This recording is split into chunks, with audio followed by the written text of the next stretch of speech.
Table of contents. How it happened. The sting of the bee. Be obedient. Be honest. Be truthful. Be kind. Be polite. Be gentle.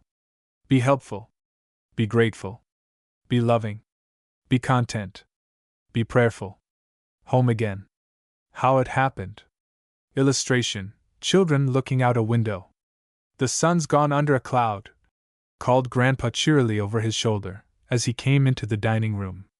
Grandma, following close behind, answered laughingly, "Why, my dear, this is the brightest day we've had for 2 weeks. But look at Don's face," said Grandpa soberly. "And Joyce's too, for that matter," glancing from one to the other. "Children, children," said Grandma kindly, "do tell us what is wrong." No answer. "Only," said Daddy at last, "that they are thinking about next summer." Grandpa threw back his white head then, and laughed his loud, hearty laugh.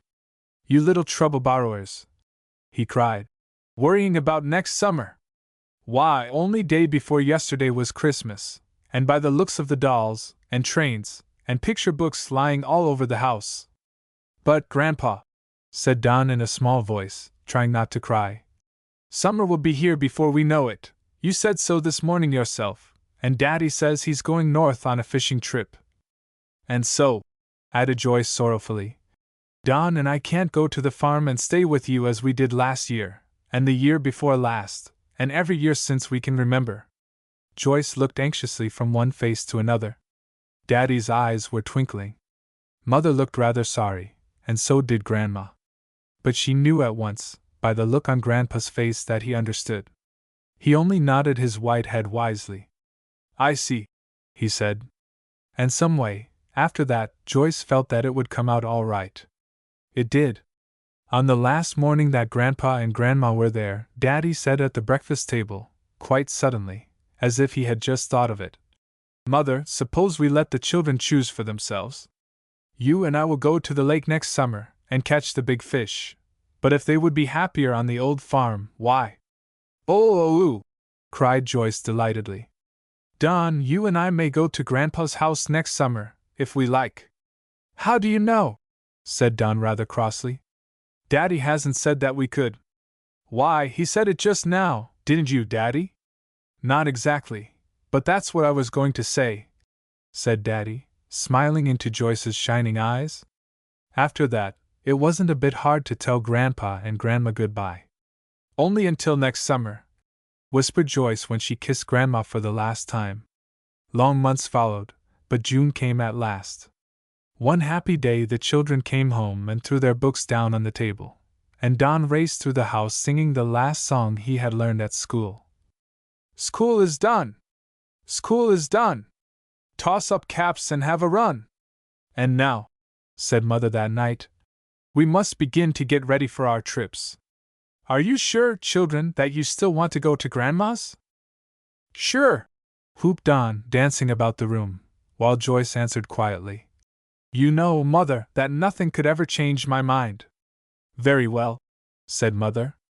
"Tomorrow we must go shopping, for you will need some new clothes, good, dark-colored clothes to work and play in, so Grandma won't have to be washing all summer." What fun they had in the days that followed! Mother's sewing machine hummed for many hours every day. And at last she got out the little trunk and began to carefully pack away the neatly folded gingham dresses, the blue shirts and overalls, a few toys and other things she knew the children would need. A letter had already been written to Grandma, telling her when to meet them at the station. And she had written back, promising to be there at the very minute. When the great day came, the children were so excited they could hardly eat any breakfast. Mother wisely remembered that when she packed their lunchbox. The last minute, they ran across the street to tell their playmates goodbye. When they came back, Daddy had brought the car to the front of the house and was carrying out the little trunk. Mother was already waiting in the car. It was getting near train time, so Daddy quickly drove off to the station. He bought the children's tickets, had the trunk checked, and then he gave Joyce some money to put into the new red purse Mother had given her as a parting gift. He slipped a few coins into Don's pocket, too, and the little boy rattled and jingled them with delight. How grown up he felt! The children were very brave, until the train whistled and they knew they must say goodbye. Joyce could not keep the tears back, as she threw her arms around her mother's neck, but she brushed them away and smiled. "Joyce, dear," Mother was saying, "I am expecting you to be my good, brave little daughter. Take care of Don. Remember to pray every day, and be sure to write to Mother." Joyce promised, and then, almost before the children knew what was happening, they were aboard the train. The engine was puffing, the wheels were grinding on the rails, and they were speeding along through the green countryside. Joyce was trying very hard to be brave, for Don's sake. But a lump would keep coming in her throat when she thought of Mother standing beside the train and waving her handkerchief as it moved away. Although Joyce was only 12 herself, she really began to feel quite like a mother to 8-year-old Don. She must try to help him forget his loneliness. Soon they were looking out the window, and what interesting sights were whirling past. First there was a big flock of chickens, then some calves in a meadow, running away from the train in a great fright. A flock of sheep with their little lambs frolicked on a green hillside, and a frisky colt kicked up its heels and darted across the pasture as the train went by. By and by, in her most grown-up way, Joyce looked at the watch on her wrist. It was just noon, so she opened the lunchbox, and dainty sandwiches and fruit soon disappeared. But they saved 2 big slices of Mother's good cake, to take to Grandma and Grandpa. After lunch, the train seemed to creep along rather slowly. But at last it stopped at the station where Grandma had promised to meet them. And sure enough, there stood Grandpa with his snowy hair and his big broad smile. Grandma was waiting nearby in the car. It was late afternoon when they reached the old farmhouse, and Grandma soon had supper ready. After supper, Joyce helped to clear away the dishes, and then the little trunk was unpacked. Grandma was watching keenly, to see if the children were lonely. "No," she said briskly. "It is milking time. Run down the lane, children, and let the bars down for the cows to come through the lot, and we will give them a good drink of water." Away scampered Joyce and Don, and soon the cows were standing at the trough and Grandpa was pumping water for them. "Let us pump!" cried Joyce. "Fine," said Grandpa. "That will be your job every evening, to water the cows." After that, they watched the foaming milk stream into the shiny pails, and then they all went into the house together. It was almost dark now. 2 sleepy children said their prayers, and Grandma soon had them tucked snugly in bed. The Sting of the Bee. Illustration: The Sting of the Bee. "Cock-a-doodle-doo!" called Don in a shrill voice, dancing into his sister's room. Joyce opened her eyes and looked about her. The bright morning sunlight was streaming in through the little pink and white curtains. "WH, where am I?" she asked sleepily, seeing Don standing there. "Where are you?" cried Don merrily. "Why, on the farm, of course. Don't you hear that old rooster telling you to get up? There he is," he added, pulling aside the curtain. "He is stretching himself, and standing on his tiptoes. Grandpa says he's saying, 'Welcome to the farm, Don and Joyce. Do hurry and get up. We must go out and help Grandpa do the milking.'" Half an hour later, Grandma called 2 hungry children in to breakfast. After that, they were busy and happy all the morning long. Joyce helped Grandma to wash the dishes and tidy the house, and Don followed close at Grandpa's heels as he did his morning's work about the farm. He felt very grown up indeed when a neighbor came by, and Grandpa told him he had a new hand. After dinner, Grandma settled down for her afternoon's nap. Grandpa went to help a neighbor with some work, and so the children were left alone. They began to run races in the wide grassy space in front of the old farmhouse. But they made so much noise that soon Joyce said, "I'm afraid we will wake Grandma, Don. We'd better be quiet." "Let's go to the orchard," said Don. "We can be as noisy as we like there, and she won't even hear us." So away they scampered, to play in the shade of the old apple trees. But Grandma's nap was not to last long, for soon she was awakened by a scream from the orchard. Hurrying out, she found Joyce dancing up and down, with her hand pressed tightly over one eye. Don stood watching her with round, frightened eyes. He could not imagine what had happened to make his sister act like that. But Grandma knew. Away back in the orchard, Grandpa had several hives of bees. Joyce had gone too near one of the hives, and a bee had done the rest. Grandma did not say much. Quietly she took the little girl's hand and led her back to the house. Soon Joyce was lying on the couch, and Grandma was wringing cold water out of a cloth, and gently placing it on her eye. Before long the pain was gone, but the eye began to swell, and soon she was not able to see out of it at all. "It's all my fault that we went to the orchard," said Don, looking sober. "No, it's mine," said Joyce. "I was afraid we would wake Grandma." "Well," laughed Grandma, "I guess it was mine, because I forgot to tell you about the bees." When it was time to get ready for bed that night, Grandma bathed the swollen eye again. "I wish there were no bees, Grandma," said the little girl suddenly. "Why, you like honey, don't you, dear?" asked Grandma. "Yes, I like honey, but I don't like bees, they sting so." "Bees are very interesting and hard-working little creatures," said Grandma, "and if they are let alone, they will not harm anyone." "I didn't mean to bother them," said Joyce, "but one stung me." "That's so," said Grandma, "but they have certain rules, and you must have broken one of them. A bee's sting is the only thing she can use to protect the hive against intruders, and the bee that stings you always dies. That's the price she has to pay to do her duty." "Oh," said Joyce, "I'm sorry I went too near. But please, Grandma, tell me some more about bees." "There are lots of things to learn about them," said Grandma. "They live in queer little houses called hives. They have a queen, and if she is stolen, or dies, they will not go on working without her. Only one queen can live in each house. When a new queen is about to come out of her cell, the old queen gathers her followers and they swarm.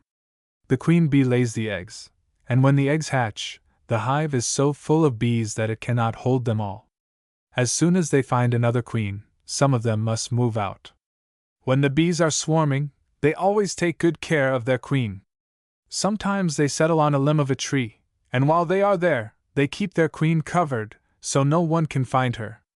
They send out scouts to find a new home, and as soon as it is found, they all move the ree. Sometimes Grandpa finds the queen, and puts her in the hive. Then she makes a sort of drumming noise, and the other bees follow her inside." "Was it the queen bee that stung me?" asked Joyce. "No, the queen never uses her sting except when in battle with another queen bee, but the other bees take care of her, even if they must die for her sake. There are different kinds of bees in the hive. Drone bees cannot sting, and they will not work, they are lazy fellows. In the fall they are all killed, so that during the long winter months they cannot eat the honey which the workers have gathered. Bees are busy all the time. On sunny days they gather honey, and on cloudy days they make little wax cells in which to store the honey. That's why they say, 'busy as a bee,'" said Joyce. "It means busy all the time. I didn't know there was so much to learn about bees." "I have been thinking about another kind of bee," said Grandma. "Do they sting, like the bees in the orchard?" asked Joyce with a little shiver. "Their stings are much sharper," answered Grandma, "and the pain lasts much longer. There is a hive full of these bees, and they are always very busy. But it is bedtime now. Wait till tomorrow night, and perhaps I shall tell you about one of them." 10 minutes later Don fell asleep, wondering what the strange sort of bee was like, and hoping it would never sting him as the cross bee had stung Joyce. "Be obedient. I have something to show you," said Grandma after breakfast the next morning. "Come with me." "Oh, a little calf!" exclaimed Don a moment later. "Isn't he cute?" cried Joyce.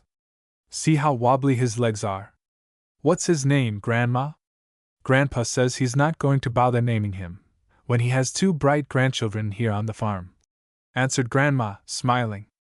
"Does he mean that we can name him?" asked Joyce. "Yes," replied Grandma, "he means just that." "Oh, Don," cried Joyce, "what shall we call him?" "I think Bruno is a nice name," said Don. "So do I, we'll call him Bruno," agreed Joyce. "I wonder if he would let me pet him," said Don, gently touching the calf on his small white nose. The little fellow tossed his head and wobbled over to the other side of his mother. The children laughed merrily, and they were so interested in watching the little creature that Grandma had to leave them and go back to her work. The hours passed by very quickly and very happily. There were so many new things to do. Of course, Joyce had to write a long letter to Mother, telling her about the sting of the bee, the new little calf, and many other interesting things. Late in the afternoon, the children remembered about the cows, and they thought they would pump the trough full of water ahead of time. It was such fun that they kept on pumping until the trough overflowed, and the ground around it was all muddy. After supper, they let down the bars for the cows to come through. The cows had just finished drinking, when Don slipped in the mud and fell backward right into the trough. He kicked and splashed about, trying to get out, and Joyce got a good drenching when she tried to help him. Grandpa had to come to the rescue and fish him out, and then they all had a good laugh, even Don.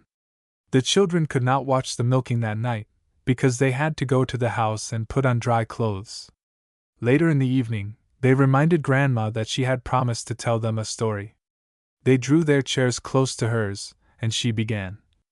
It was to be a story about a bee, wasn't it? Well, this bee has a sharp sting, and it goes very deep. I hope it will never sting me, then, said Joyce. I hope not, said Grandma. The boy and girl in my story were stung severely, but it was all their own fault, as you shall see.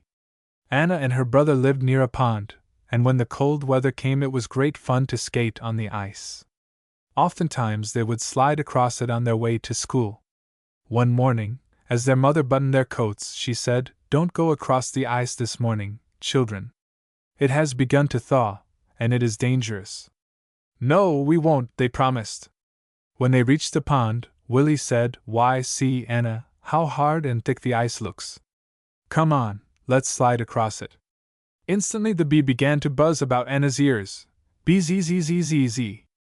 "Don't do it," said the bee, "it's dangerous." "You promised Mother." "We'd better not, Willie," said Anna quickly. "We promised Mother, you know." "But Mother'll never know," said Willie. "But you promised," buzzed the bee again. "Mother thought the ice was thawing," added Willie. "She won't care, when she knows it isn't." "You may do as you like, Anna, but I'm going to slide across right now." When Anna saw her brother starting across the pond, she followed, in spite of the bee. But they had gone only a little way when the ice began to crack, and then to give way under them. Anna turned and hurried back to the bank, but Willie had gone too far. She saw him go down in the icy water, and she ran to the road, screaming at the top of her voice. A man was passing by at that moment. He picked up a board and ran to the pond as fast as he could. And he reached it just in time to save little Willie. Dragging the lad up onto the bank, he called loudly for someone to come and help him. 2 or 3 men came running, and they worked over Willie, until at last he opened his blue eyes and asked faintly, "Where am I?" Then they took him home to his mother. She thanked God for saving the life of her disobedient boy, but the danger was not yet past. For many weeks, Willie was a very sick little boy. When at last they carried him downstairs, he lay on the sofa day after day, pale and quiet, sadly changed from the merry, romping Willie of other days. The springtime came, but it was a long time before he could go into the woods with Anna to hunt for wild flowers or sail his toy boats on the pond. There was no more school for Willie that year. As Anna trudged off alone day after day, she seemed to hear again and again the buzzing of the bee about her ears. "Bee zee zee zee zee. You promised Mother." "I heard it so plainly," she would say to herself. "It must have been my conscience. But I wouldn't listen, and I almost lost my brother." The old farmhouse kitchen was very quiet for a moment, after Grandma had finished her story. Nothing was heard but the ticking of the old-fashioned clock. "I'm so glad it didn't happen, quite," said Joyce at last. "What was the bee's name, Grandma?" "Be Obedient," answered Grandma. "It has sometimes stung boys and girls so deeply that the hurt has never been healed. But," said Grandma cheerily, "this bee will never bother you, if you listen to its first little buzz." "We will, Grandma, we will," cried the children as they drifted off to the land of dreams. Be honest. Illustration. It seemed to Don that he had just fallen asleep when he heard Grandma's cheery voice calling, "Breakfast." He dressed as quickly as he could, But when he got downstairs, all the others were waiting for him. After breakfast, Joyce dried the dishes for Grandma, and then she helped with the sweeping and dusting. Don helped Grandpa to grease the wagon and oil some harness, and he handed staples to Grandpa, while he mended some broken places in the fence. The children were kept busy until dinner time, but in the afternoon they were free to do anything they liked. Today, they decided to play house in the orchard, so they got out some of the things that Mother had packed in the little trunk to fix up their house. But Don soon grew tired of that sort of play. "Let's play hide and seek," he said. "All right," answered Joyce. "I'll run and hide, while you count to 100. Away she ran, and Don began to count. Just as he said, 95. She ran to the chicken house door. It was standing open, so she stepped inside. Now there was something in the chicken house that Joyce did not expect to find. One of Grandpa's pigs was there, rooting around in the loose straw. The pig was not looking for company, and he was so frightened that he ran toward the door pell-mell. Joyce, standing just inside, was in his way, and as he ran against her, she was lifted off her feet and thrown onto his back. Mr. Piggy dashed wildly out of the chicken house. Just outside the door was a large, shallow pan full of water, which Grandma kept there for the chickens. Joyce fell off the pig's back into the pan of water, and then she rolled over in the dirt. Don stopped counting when he heard her screams, and Grandma came hurrying out. Poor Joyce! What a sight she was! And she was so frightened that it took Grandma quite a while to quiet her sobs. But a bath and a change of clothes made the little girl feel quite like herself again. That evening, when Grandma came up from the milking, she found the children on the porch waiting for another story. "Very well," said Grandma. "I shall tell you a story tonight about Be Honest." Many years ago there lived 3 little boys, Joe, Henry, and Charles. They all started to school at the same time. For a long while they kept together in their classes, and they were very good friends. But when they were about 14, 2 of the boys, Joe and Henry, began to go out nights, and it was always late when they got home. Charles stayed at home in the evening and studied his lessons for the next day, as he had always done. Of course, the difference soon showed up in their schoolwork. Charles always knew his lessons, while Joe and Henry fell far behind. When examination time came, the boys begged Charles to help them. "No," said Charles firmly, "I will never do anything like that. My mother says that my father wanted me to be honest, and I mean to be." "Ah," said Henry, "your father has been dead a long time, and your mother'll never know." "I say there's no harm in giving a fellow a lift in his examinations," grumbled Joe. "It would be cheating," said Charles quietly, "or helping you two, and that would be just as bad," and with that he turned to his own work, and began to write diligently.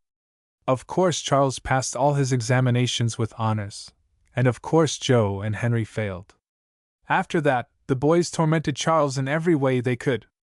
They called him Mother's honest little darling, and when they saw him coming they yelled, "Go home and hang on to your mother's apron string." Mother knew, by Charles's sober face, that something had gone wrong. "What is it, son?" she asked, and Charles told her what had happened. She told him how glad she was that he would not do wrong, and how proud his father would be of such a son. "I shall never be ashamed of you," she said, "as long as you are perfectly honest. Sometimes you will find it rather hard, but just wait a few years, and you will see that it pays." Charles had been almost discouraged, but Mother's words made him feel quite strong and brave again. The next time he saw the boys, his honest blue eyes looked straight into their faces, unashamed and unafraid. They dropped their eyes, and hurried away as quickly as they could. They did not bother Charles again, for the principal had heard of their actions, and had punished them severely. When school was out, the boys began to think about doing something to earn a little money. Henry was passing the drugstore one day when he noticed a sign in the window, "Boy wanted, apply in person." He went into the store at once, and asked for the job. The druggist took him to a little room back of the store. "Here," he said, "is a chest of nails and bolts. You may sort them." The boy worked for a while, and then he said to himself, "What a queer job this is." He went back into the store and said to the druggist, "If that is all you have for me to do, I don't believe I want the job." "Very well," said the druggist, "that is all I have for you to do just now." He paid Henry for the work he had already done, and the boy went home. The druggist went back to the little room, and found bolts and nails scattered all over the floor. He put them back in the chest, and then he hung his sign in the window again. The next day Joe passed by and saw the sign, and he too went in and asked for the job. The druggist took him to the little room and showed him the chest of nails, and told him to sort them. When the boy had worked only a little while, he went back to the druggist and said, "Those rusty old nails are no good. Why don't you let me throw them all away? I don't like this kind of job anyway." "All right," said the druggist, and he paid Joe for what he had done, and let him go. As he put the nails and bolts back in the chest, he said to himself, "I am willing to pay more than this to find a really honest boy." Later Joe and Henry, sauntering down the street together, saw the same sign in the window, "Boy wanted. Apply in person." "Guess he doesn't want a boy very bad," said Joe. "That's no job, sorting those old rusty things." "Did you find anything in the chest besides bolts and nails, Henry?" "I'm not telling everything I found," said Henry with a laugh. Joe looked up, puzzled and a little alarmed. "Now I wonder," he began, but broke off suddenly and started to talk about something else. A few days later Charles passed by the drug store and saw the sign in the window. He went in and told the druggist he would like to have the job. "Are Joe and Henry friends of yours?" asked the druggist, looking at him sharply. "Oh, no, sir," replied Charles quickly. "We used to be good friends, but something happened between us that I don't like to tell, and they wouldn't have anything to do with me afterward." "I'm glad to hear that," said the druggist. "I rather think you're the boy I want." For 2 or 3 hours Charles worked steadily, now and then whistling a snatch of tune. Then he went to the druggist and said, "I have finished the job you gave me. What shall I do next?"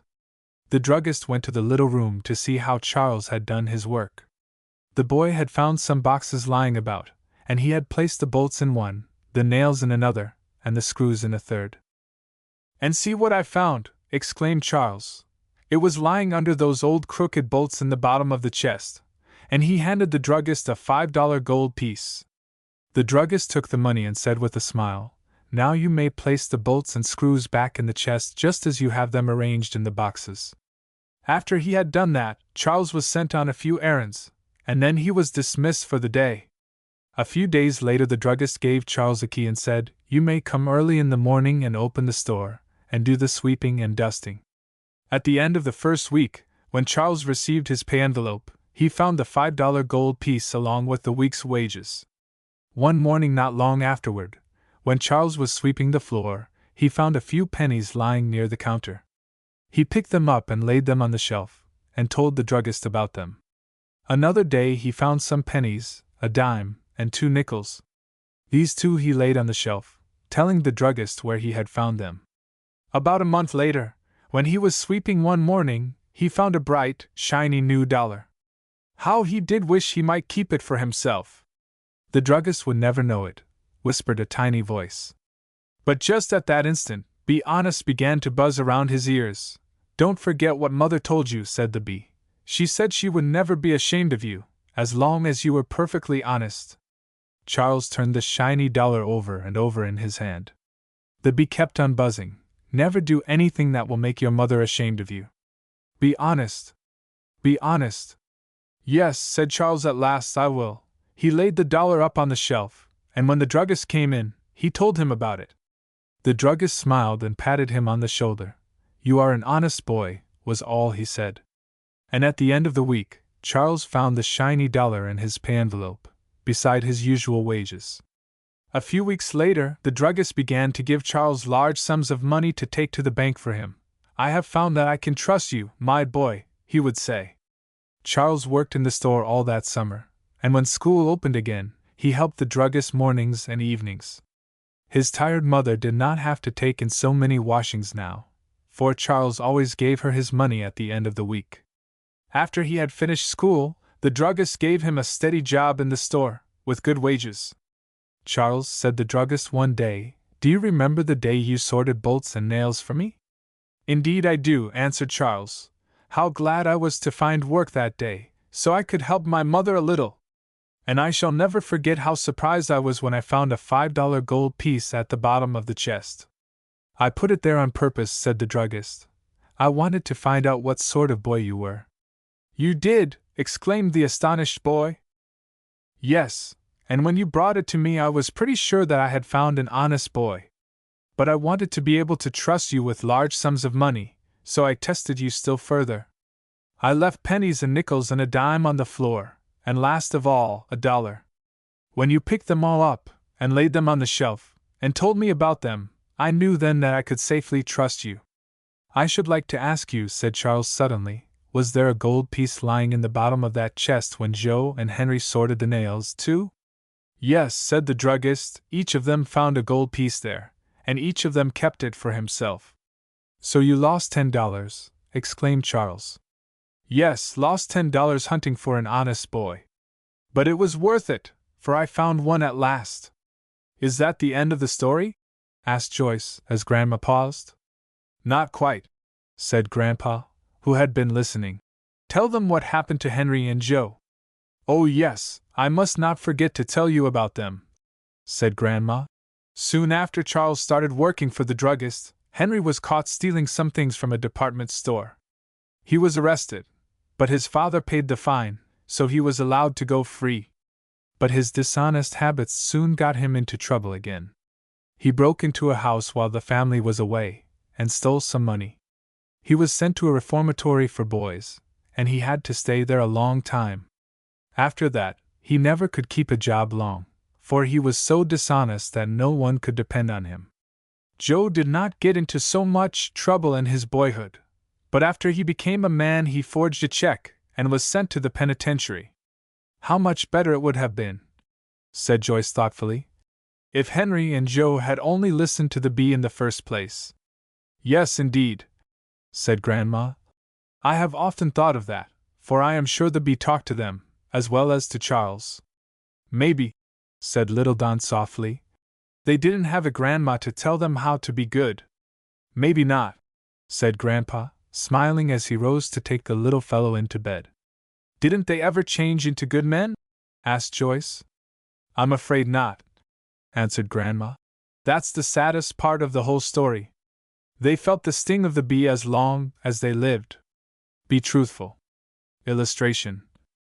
Every day Joyce and Don went out to meet the mailman, and how glad they were this morning when he brought them a letter from Mother. Mother and Daddy were having a good time at the lake, and there was a picture of Daddy smiling at them, as he held up a day's catch of fish. What a string of fish! Exclaimed Grandpa, when they showed it to him. And what fine big ones they are! I wish, said Don, that we could go fishing, Grandpa.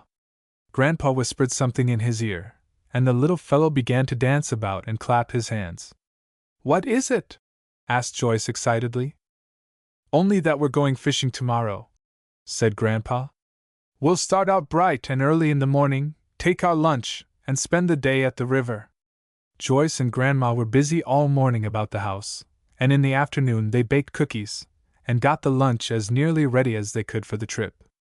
Grandpa and Don went out to the garden to dig bait. They soon had a can full of worms, and then Don found a larger can, and filled that, too. When Grandpa said they had enough, Don covered the worms with loose dirt, and set the cans out in the shed. Then they got out the fishing tackle. Late in the afternoon, Grandma called the children and asked them to catch a chicken for her, so she could get it ready for their picnic lunch. The children asked if they might pick off the feathers. They had watched Grandma do it so many times, they thought it would be an easy job. But when they tried it, they found it was not so easy after all.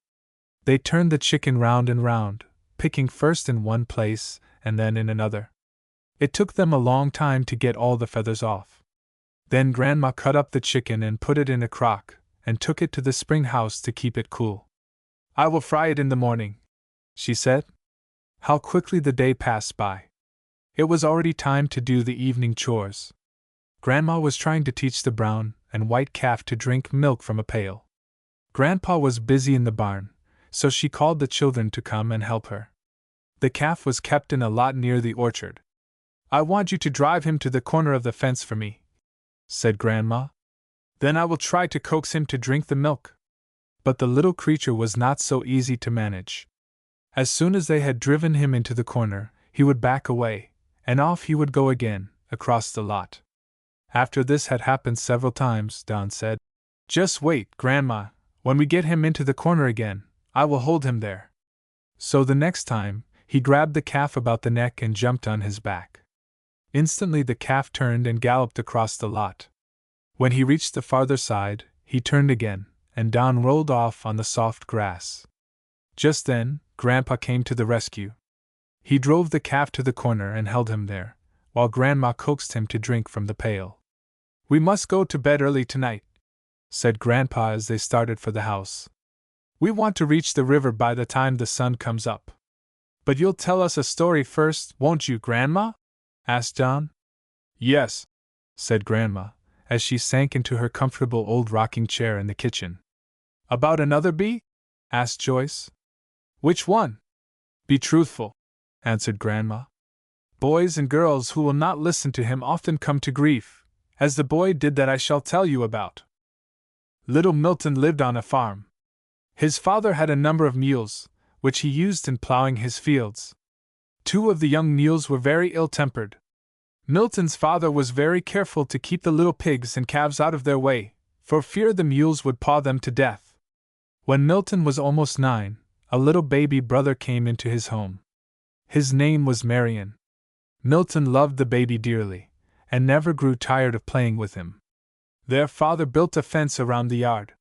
They were careful to keep the gates of the fence closed, so little Marion could not wander away, especially after the 2 ill-tempered mules were put out to pasture in the lot just back of the house. Late one afternoon, Milton was helping his father in the back lot. Daddy had to go and do something else, so he left the boy to finish the job. "As soon as you have finished," said Daddy, "you may go to the house. But be sure to latch the backyard gate." Daddy did not get home until after dark. "Milton," he said, "did you latch the gate when you came in this afternoon?" Milton knew he had forgotten, but he thought to himself, "If I tell the truth, I shall have to go out and latch the gate now, and I am afraid of the dark." Aloud, he said, "Yes, Daddy, I did." "Are you sure?" asked Daddy. "Yes," said Milton again. The little boy suddenly heard a bee buzzing in his ears. "Tell the truth, Milton, tell the truth," but he said to himself, "It won't matter if the gate stands open all night, I will latch it the first thing in the morning," and so he soon forgot all about it. The next morning, right after breakfast, Milton's mother sent him on an errand. Marion was still asleep. "Where's Marion?" asked Milton when he came back. "He woke a little while ago," said Mother. "After I gave him his breakfast, I let him go out in the yard to play. It's such a bright morning." Instantly Milton thought of the gate, and he went to look for Marion. A moment later he heard his father cry out in alarm, and looking toward the pasture where the 2 young mules were kept, he saw little Marion just inside the fence. Daddy ran toward the baby as fast as he could, but he was just too late. One of the mules kicked Marion, and he fell over in a little heap. The mule, seeing Daddy coming, ran toward the other end of the pasture. Daddy picked up the limp little body and carried it to the house. The baby lay so still that at first they thought he was dead. Milton was terribly frightened, and he cried almost all day, for he knew this dreadful thing had happened because he did not latch the backyard gate, and because he had told Daddy a lie about it. Poor little Marion was taken to the hospital. His spine had been injured, and it was many, many months before he could sit up. And never again was he able to run about like other children. It was a long time before Mother and Daddy found out how the baby came to be in the pasture with the mules. But one day, after little Marion had been brought home, Milton told Daddy the whole sad story. "I'm very sorry," said Daddy kindly, when he had finished. "I wish you had told me the truth. I wouldn't have sent you out alone in the dark, son. I would have gone out and latched the gate myself." It was almost more than Milton could bear, to have his father talk to him so sadly and yet so kindly. The sting of the bee went deeper and deeper, as he watched his pale-faced little brother day after day. Always after that, he was careful to listen to the buzzing of little Be Truthful. 2 very sober children said good night to Grandma just as the clock struck 8:30. Be kind. Illustration. Don, said Grandma, shaking the little sleeper. "It's time to wake up." Don turned over, rubbed his eyes, and with a deep sigh settled back to sleep. "Here, here!"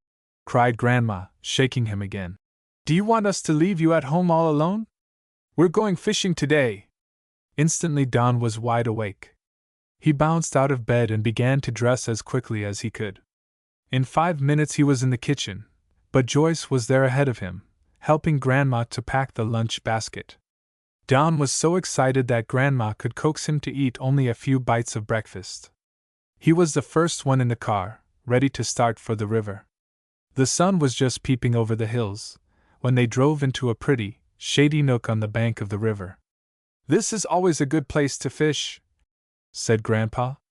They stopped under a tree whose great, spreading branches leaned far out over the water, and soon they were untying the fishing poles and baiting their hooks. "I'll give a nickel to the one who catches the first fish," said Grandpa.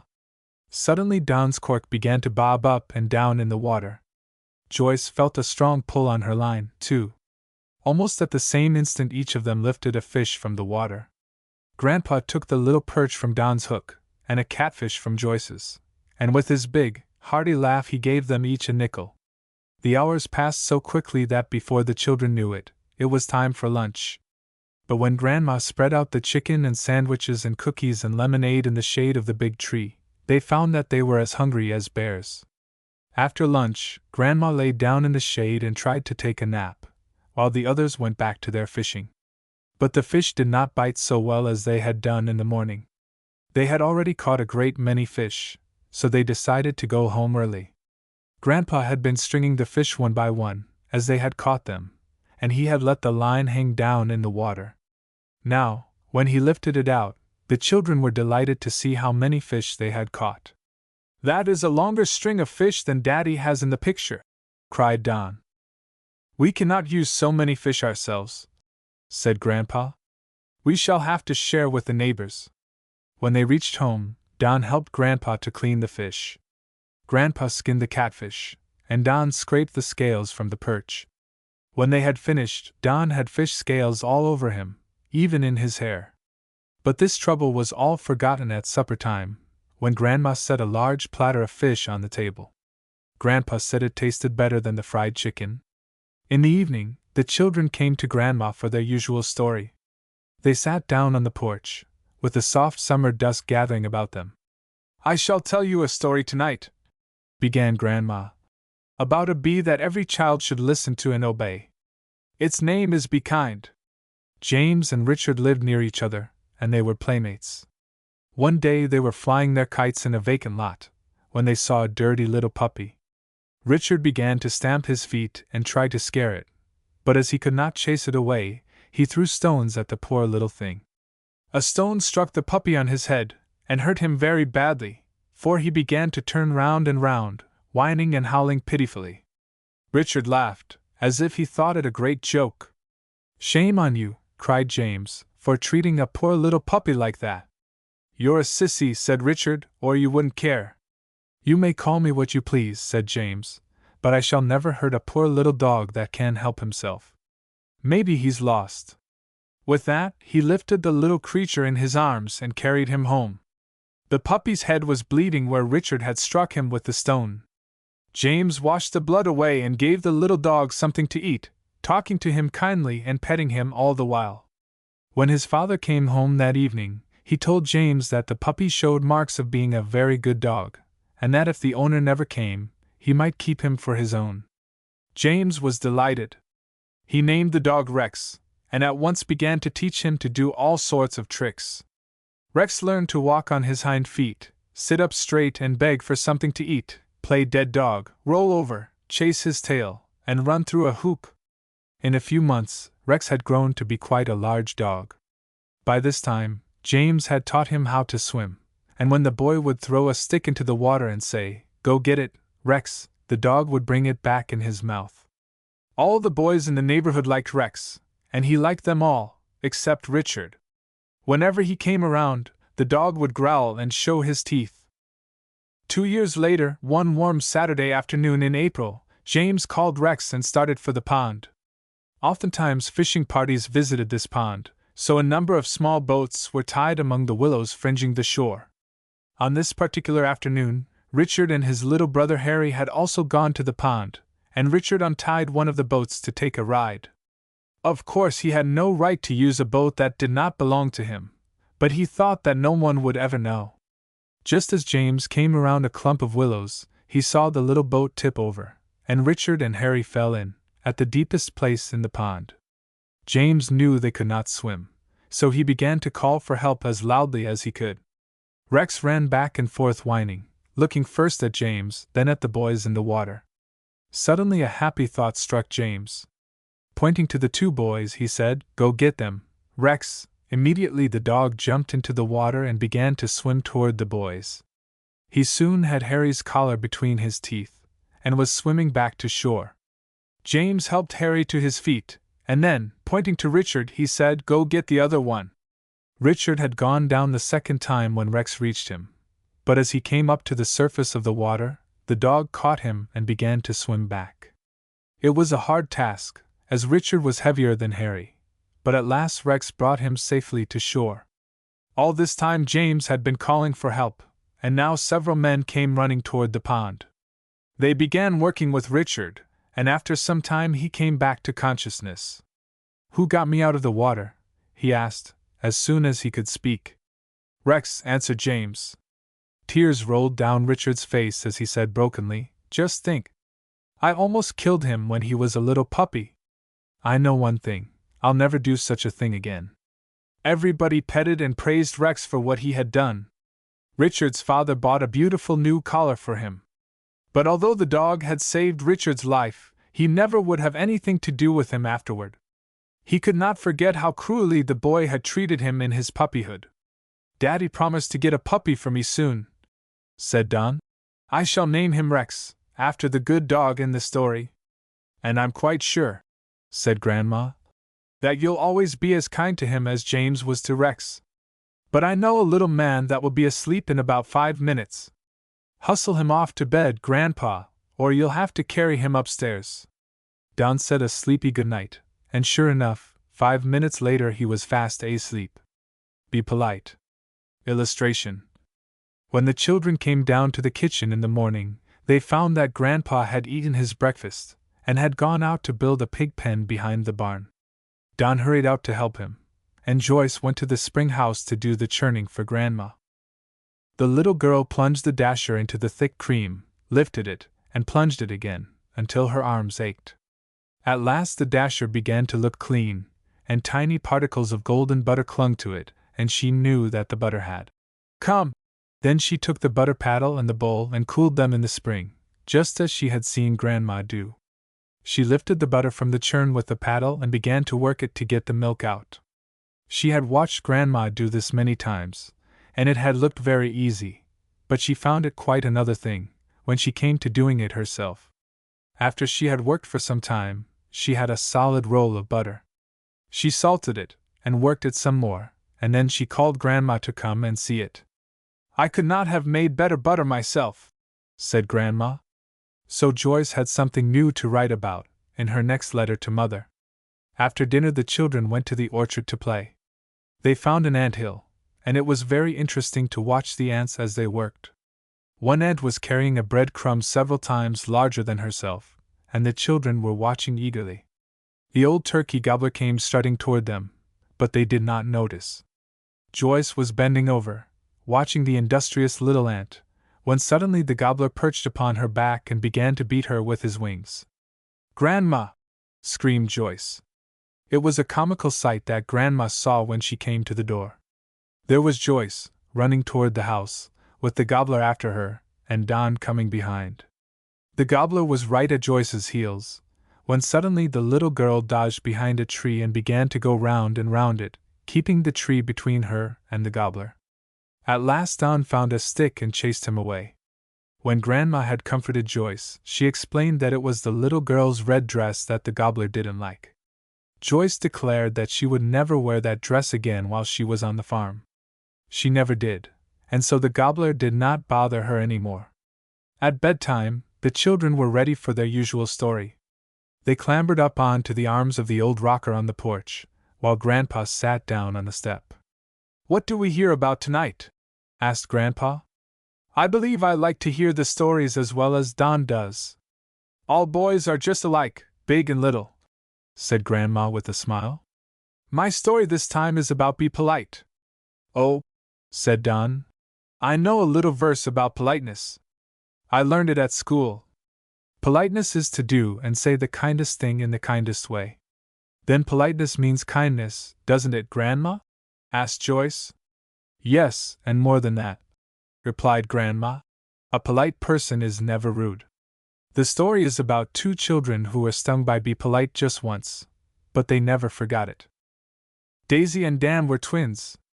When they were babies, their mother took them from their home in the East to live in a far western state.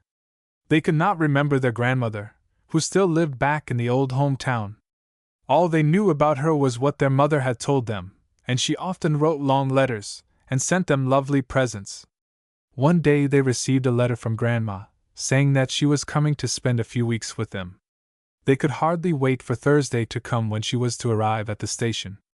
The train was due at 6 o'clock in the evening, and Mother promised the twins that they might go to meet Grandma. After school she sent them to the store to buy some things for supper, and she gave them 10 cents to buy candy. Now there were some children living in the neighborhood who were very rude. For this reason the twins were never allowed to play with them. But today, on their way to the store, they met these children, and all went on together. They crossed a vacant lot, where there was a pile of crushed rock. Near the rock pile, they met an elderly woman carrying a small satchel. She spoke kindly to them, but one of the boys answered her very rudely, and then stuck out his tongue at her. The lady turned to him and said, "My boy, you need someone to teach you how to be a gentleman." "Oh, do I?" said the boy roughly. And picking up a stone from the rock pile, he threw it at her. Another lad did the same, and still another. Now the twins had been taught to be polite, especially to old people. Just now little Be Polite began to buzz about them. But when children are in bad company, it is always hard for them to hear the small voice of conscience. For a moment they stood and watched the boys throw rocks at the old lady, and then they began to throw them too. No matter how hard she tried, Daisy could not throw a stone straight. But Dan had a better aim, and he threw a rock which struck the old lady's hand. When the twins reached the store, there were several customers ahead of them, so they had to wait their turn. It was nearing supper time when they came out of the store with their bundles. The rude boys had waited outside for them all that time, and the twins gave them some of their candy. When Daisy and Dan reached home, they were much surprised to find a visitor there. It was the old lady whom they had treated so unkindly. Mother was crying, as she bathed the hand that had been hurt by Dan's rock. "Children," she said, "this is your dear grandmother who has come to see you. She came on an earlier train than she expected, and she inquired the way, and walked out from the station alone. Some rude children treated her very unkindly on the way. You will have to be very good to her, to make up for it." "Well, well," said Grandma kindly, "is this Daisy and Dan? I should never have taken them to be my grandchildren." The twins expected her to add, "So you are the naughty children who threw stones at me," but she did not say it, and Daisy and Dan hurried out of the room as quickly as they could. So the good times the children had expected to have with their grandma were spoiled in the very beginning. After that, whenever they went into the room where she was, they felt very uncomfortable. "I don't understand why the twins act so strangely," said Mother one day, as she and Grandma sat mending together. "I am really ashamed of them. They had planned to do so many things to make you happy during your visit, but they seem to keep away from you all they can." Daisy, who was passing outside just under the window, heard every word distinctly. Her heart pounded like a hammer, and she held her breath to hear what Grandma would say. Grandma went on mending, without saying a word. "Dear Grandma! She won't tell on us for throwing stones at her," said Daisy to herself. "Then I'll tell, that's what I'll do," she added with a sob. An instant later, Mother was surprised to see the little girl dash into the room with tears running down her cheeks. She threw herself down by the chair and laid her head in her mother's lap. She was crying so hard that for a moment she could not speak. There, little girl," said Mother, "what has happened? Tell Mother all about it." Then Daisy told the whole story. When she had finished, she threw her arms around Grandma. "I'm so sorry, dear Grandma," she cried. Just then Grandma looked up and saw Dan standing there. He had come in so softly that no one had noticed. Grandma held out her hands to him, and he burst into tears. "It was my fault, lots more than Daisy's," he sobbed. "I threw a stone before she did, and besides, it was my stone that hit your hand." Grandma talked to the twins for a long time, then, in her own quiet way, she told them that children who were in bad company were almost sure to do wrong themselves, and that polite boys and girls usually grew up to be the best men and women. "I know that such a thing will never happen again," she said, kissing them both, "so now it is all forgiven and forgotten." But the twins could not forget. 2 or 3 weeks later, Grandma went home. She still wrote letters and sent presents, just as if nothing had ever happened. But for many years, long after Daisy and Dan had grown up, every time they thought of their dear grandmother, they felt the sting of their rudeness and cruelty to her. Joyce winked the tears out of her eyes as she threw her arms around her grandma's neck. "I could never treat you like that, dear Grandma," she cried. "Neither could I," said Dan soberly, kissing her good night. "Be gentle." Illustration. In the morning, another letter came from Mother. "Daddy and I are getting lonesome for you," she wrote. "We're having a better time than Mother and Daddy are," laughed Don. "If they had come with us to Grandpa's, they would not have been so lonesome, would they, Joyce?" "I should say not," answered Joyce. "The days go by too fast for that, and besides, something is always happening. If it's nothing else, the old turkey gobbler chases me around the tree." Don and Grandma laughed heartily and Joyce joined in. Grandma had promised to make some cookies this morning, so with Joyce on one side of her and Don on the other, she mixed up the dough and rolled it out on the large board. Then she got some cutters from the pantry, and cut out the cookies in all sorts of shapes. There were different kinds of animals, a bird for Joyce, and a queer little man for Don. His eyes, nose, and mouth were made out of raisins, also the buttons on his vest. Then she put the cookies in the oven to bake.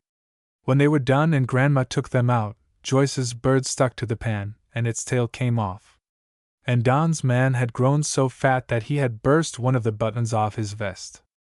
A long time ago, when the children's mother had been Grandma's little girl, she had lived on this very farm. In those far-off days she had planted a lilac bush and a cluster of prickly pear.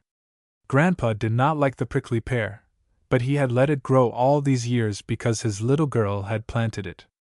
"Isn't the grass nice and soft here?" said Don. "It feels just like a velvet carpet. Watch me turn somersaults on it."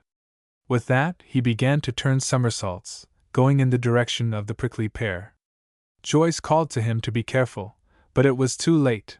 He came down right in the middle of the cactus plant. The long thorns pierced him like sharp needles, and although he tried to be brave, he could not keep back the tears. There was nothing to do but pull out the thorns one by one, and it took Grandma quite a while to do that. And although Don turned many somersaults afterward, he was always careful to keep away from the prickly pear. When story time came, Grandma, gently rocking back and forth, began. "I shall tell you tonight about a bee that it is very necessary to have in the home, and it is also much needed by those who have anything to do with animals. Its name is Be Gentle. Have you ever noticed how gentle Grandpa is with all his animals?" "Yes, I have noticed it," said Joyce. "And the horses love him for it, too. Whenever he goes to the pasture, they trot up to him and begin to nose about his pockets.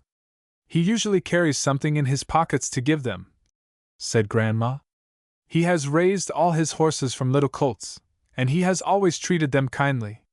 Some men think they must treat animals roughly, to make them obey, but that is not so. Jake and Jenny were a brother and sister who loved each other dearly, but they were quite different in disposition. All the animals about the place were afraid of Jake, for he treated them roughly, and sometimes beat them. But they loved Jenny because she was gentle with them. The dog would follow her about, and the cat would curl up on her lap and purr itself to sleep. When she went to the pasture, the horses would trot up to her and rub their noses on her shoulder. She often gave them lumps of sugar, or other dainties that horses like. No matter how wild or shy they were with others, Jenny could always catch them easily. Of all the horses in her father's pasture, Jenny loved best a beautiful swift-footed mare called Fanny. Sometimes she would ride about the country on Fanny's back. But as gentle as the mare was with Jenny, she was afraid of Jake, and would not let him catch her in the pasture. It would be much better, Jenny would often say to her brother, if he would not treat the animals so roughly. See how easily I can handle Fanny, just because I am always gentle with her. Oh, Jake would answer with a laugh, that is all right for a woman, Jenny, but a man, you know, must show his authority. Very early one morning, Jake's father came into his room. Jake, he said, shaking the boy, wake up, son. Mother was taken very ill in the night. Catch Fanny and go for the doctor as quickly as you can. The hired man was sleeping in the next room, and he heard what Jake's father said. He also got up and dressed, and hurried out to the pasture to help Jake catch the mare. The two were gone quite a while. At last they came back to the house, and Jake said, I can't catch Fanny, father. She has jumped the ditch a dozen times. What shall I do? Try again, said his father. I can't leave mother long enough to go to the pasture, and she must have help soon. Just then Jenny came in. I will catch Fanny for you, father, she said, and hurried out to the pasture. Fanny, oh Fanny, she called, and the beautiful creature turned her head and trotted toward her. But an instant later, to Jenny's surprise, she galloped away across the field. Glancing behind her, Jenny saw Jake and the hired man coming up the lane. She sees you coming, called Jenny. That's why she won't let me catch her. Go back to the house and wait, I'll bring her to you. Jake and the man went back, and Jenny went further into the pasture, calling, Fanny, oh Fanny. Instantly the mare turned and trotted toward her. She came close, and when Jenny gave her a lump of sugar, she rubbed her nose against the little girl's shoulder. Quickly she put the bridle on the mare, and led her through the lane to the barn. Then she harnessed her and hitched her to the buggy, and called to Jake. The boy hurried out, looking rather pale and worried, and as he stepped into the buggy Jenny stroked the mare's neck, saying gently, Now go along, dear Fanny, and do your best for mother. Fanny rubbed her nose against Jenny's shoulder again, as if to say, I will, little mistress, you may depend on me. Then as Jake lifted the reins, she trotted down the road at a rapid gait. Jake found the doctor just sitting down to breakfast. When he heard the boy's story, he did not stop to eat. He rode right back with Jake, and in a short time he was at the mother's bedside. She was indeed very ill. If I had been a little later, said the doctor in a low tone, I could have done nothing for her at all. When Jake heard that, he went into the kitchen, sank down on a chair, and leaning his head on the table, he sobbed like a child. Jenny found him there a little later. She stood there beside him, gently stroking his hair. Jake, she said at last, very softly, don't cry any more, because God was very kind to us and didn't let it happen. But just think what might have been, if I hadn't been able to catch Fanny this morning. Don't you think it would pay to always be kind to the animals? Jake nodded. He could not trust himself to speak. The sting of Little Be Gentle went very deep. Never again was Jake cruel to animals. He tried hard to make friends with Fanny, but she would have nothing to do with him. She remembered how roughly he had treated her in the past, and being only a horse, she did not understand that he never would do so again. How glad Jenny must have been, said Joyce, that she had treated Fanny kindly. Because Fanny brought the doctor saved her mother's life. And besides, added Grandma softly, people are always glad when they know they have done right. Be helpful. Illustration. What are you going to do with that rope? Asked Don, as Grandpa came from the shed with a coil of rope on his arm. Come with me, and you will find out, answered Grandpa. And you may call Joyce too if you wish. Don ran to the house to get Joyce, and soon the two came back together. They followed Grandpa down the lane toward the pasture where he kept his pigs. The children kept asking him what he intended to do, but he would only answer, Wait and see.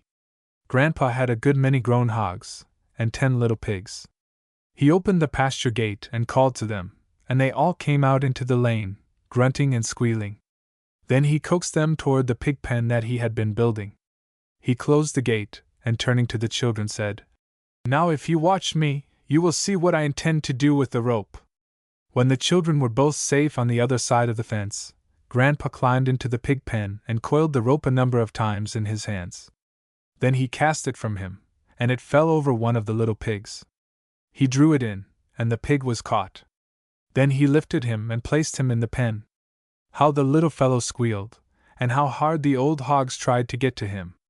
Some of the larger ones started toward the fence where Don and Joyce were perched on posts. Grandpa laughed to see how quickly the children scrambled down. "Now," said Grandpa, "you see why I wanted the fence between you and those hogs, don't you? If they could get to you, they might tear you in pieces, for they want to take care of the little pigs." Grandpa coiled the rope again, caught another of the little pigs, and then another and another, until all 10 of them were in the pen. Then he opened the gate and turned the others back into the pasture. Grandpa had caught the pigs so easily. Only once or twice had he had to try a second time. "I don't see how you could catch them when they were running away from you," said Don. "I couldn't catch them if they were standing still." "Perhaps not," said Grandpa. "But I can catch you if you try to get away from me. Just try it." At that, Don began to run as fast as he could, but he had not gone far when he felt the rope slip over his shoulders, and he was lifted off his feet. "What fun!"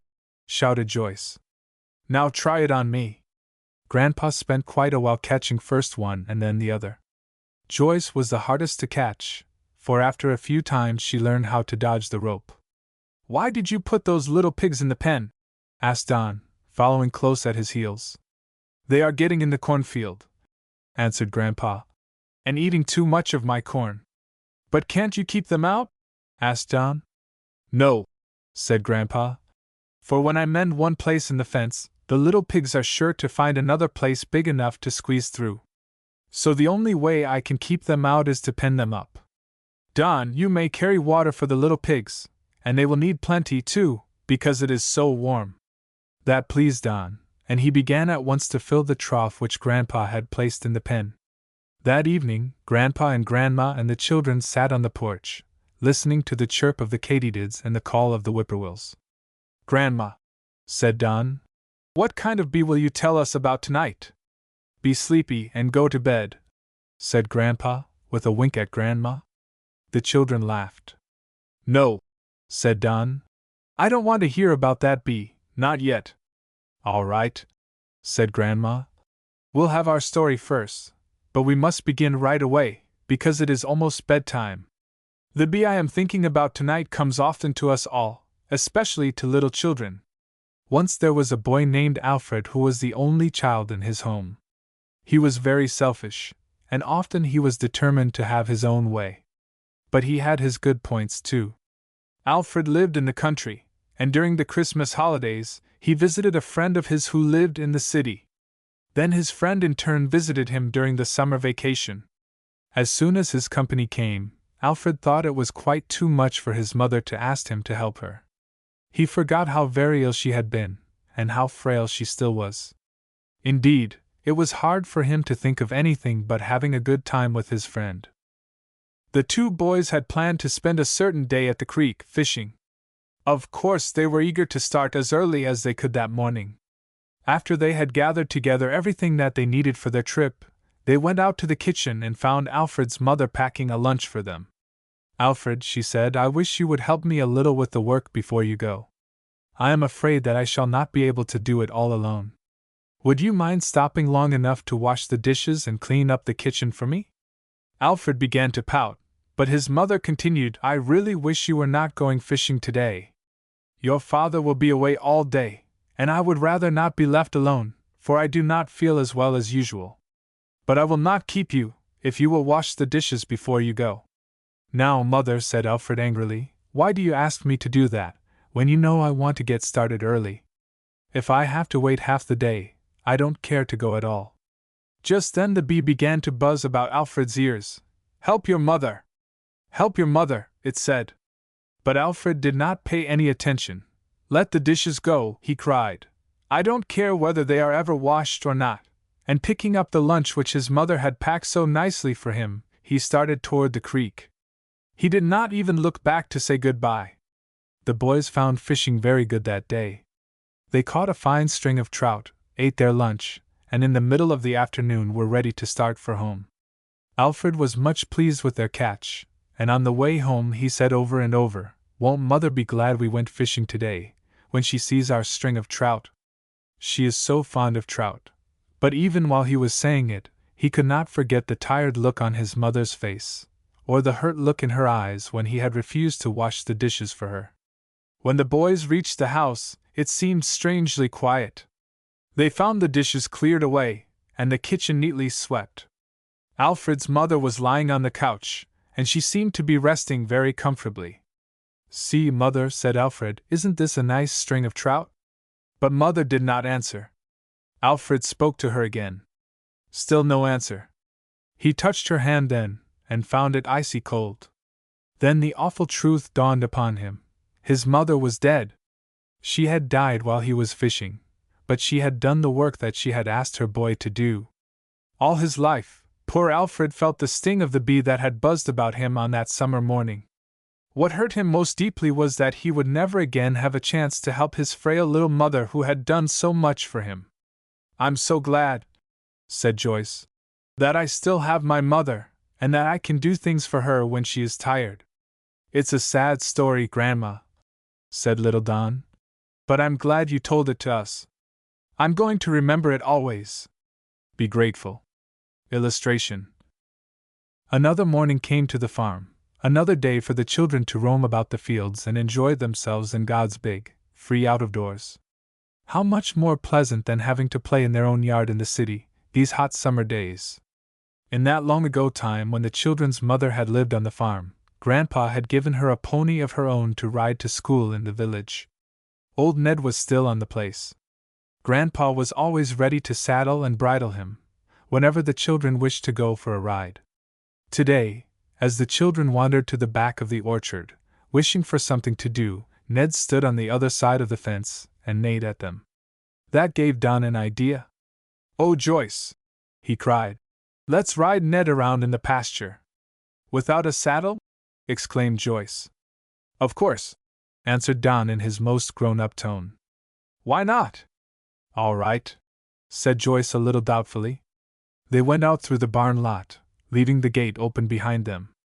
Then, letting down the bars, they soon found themselves in the pasture. Joyce led old Ned to the fence, holding to his mane. She climbed up on the fence, and then onto the horse's back. Don quickly climbed on behind her. In his younger days, Ned had been taught a number of tricks, which he still remembered.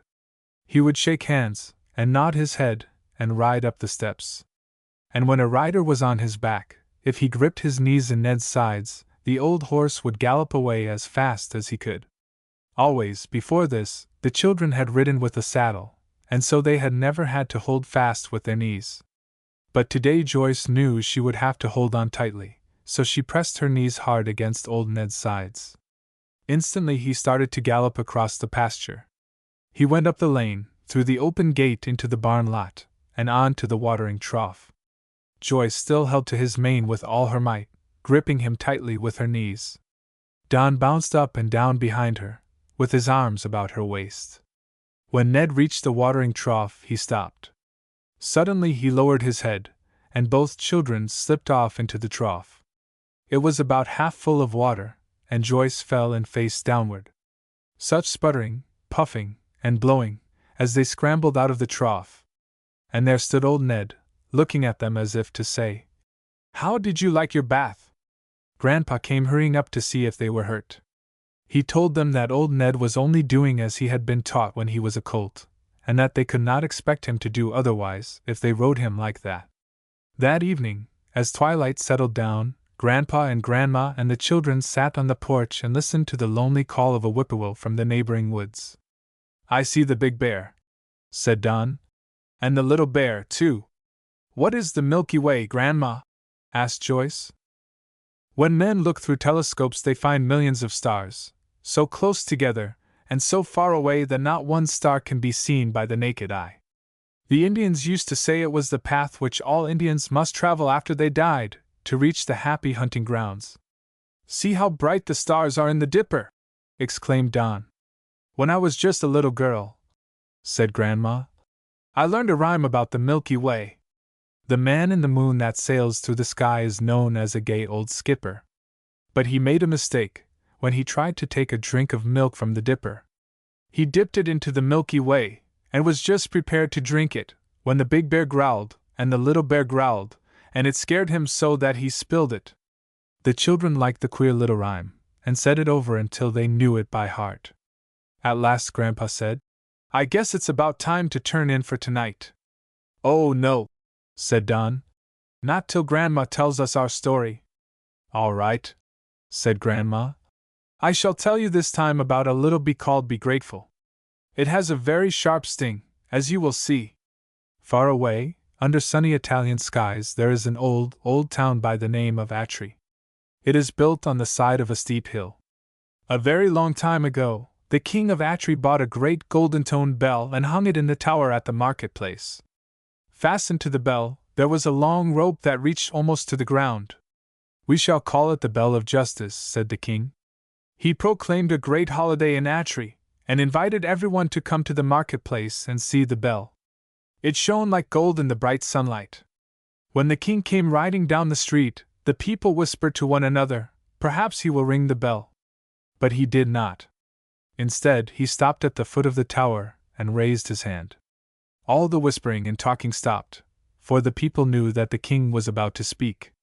"My good people," he said, "this bell belongs to you. No one must ever pull the rope unless he is in trouble. But if any one of you, man, woman, or child, is ever treated unjustly, you may come to the marketplace and ring the bell. The judges will come together and listen to your story, and the one who has done wrong will be punished, whoever he may be. That is why this is called the Bell of Justice." Year after year passed by, and the great bell still hung in the tower. Many people who were in trouble had rung the bell, and in every case, the judges had been perfectly fair, and had punished the one who had done wrong. The rope had hung there so long in the sun and rain, and had been pulled by so many hands, that it was almost worn out. Some of the strands were untwisted, and it had grown shorter and shorter, until only the tallest man or woman could reach it. "We must have a new rope," said the judges at last. If a little child should be wronged, he could not reach high enough to ring the bell. That would never do. At once the people of Atri set about to look for a new rope, but there was none to be found in all the town of Atri. They would have to send someone to a country across the mountains to get the rope. But that would take quite a while, and what should they do while they were waiting? One man thought of a plan. He ran to his vineyard and came back with a grapevine. Then he tied the vine to the rope. "There," he said, "the smallest child will be able to reach it now, and ring the bell, for the vine, with its leaves and little tendrils, trailed on the ground." The judges were pleased. "Yes," they said, "that will do very well, until we can get a new rope from the country beyond the mountains."